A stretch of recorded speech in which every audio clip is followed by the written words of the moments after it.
So I've always been fascinated by the relationship between creativity and madness, right? Like Timothy Leary famously said, in order to use your head, you've got to go out of your mind. Now this of course implies a kind of willingness to sort of go to unknown places, to visit mental landscapes that are alien, a willingness to sort of leave one's comfort zone, to decondition one's thinking, one's reflexive responses to stimuli, to go to other realms of the mind. You know, catalyzing the imagination is like diving head first towards the unknown. And there's always a potential of getting hurt. You know, it is said that the mystic and the madman are swimming in the same waters. But the mystic, you know, he's like an artist surfing it down. He's bringing back visions. He's bringing back souvenirs from these ecstatic spaces and places. But, you know, at the end of the day, the artist does become depleted. The artist is sacrificing part of himself to bring back those visions, to create a phase change in the consciousness of society. He leaves the consensus trance. He leaves our cultural operating systems. He shows us different reality tunnels that gives us a sense of perspective. Us as consumers of art,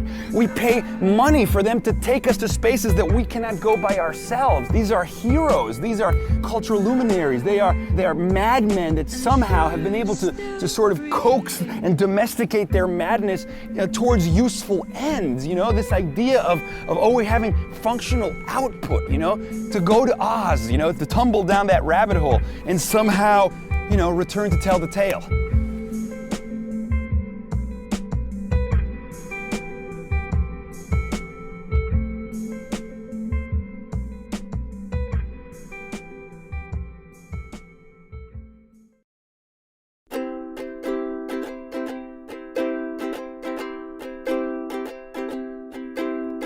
Don't you worry there, my honey. We might not have any money, but we've got our love to pay the bills.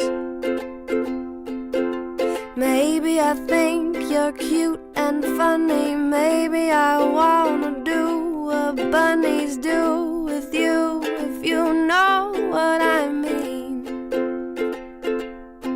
Oh, let's get rich and buy our parents' homes in the south of France. Let's get rich and give everybody nice sweaters and teach them how to dance. Let's get rich and build a house on a mountain, making everybody look like ants. From way up there, you and I, you and I. Using a player type model for personalized persuasive game design. Could it work? Different player types prefer different game elements. The player type model BrainHex contains 7 player types. Some players like to solve puzzles. Some players like to explore unknown areas. Persuasive games could be personalized with player type models. But do player types significantly predict player experience?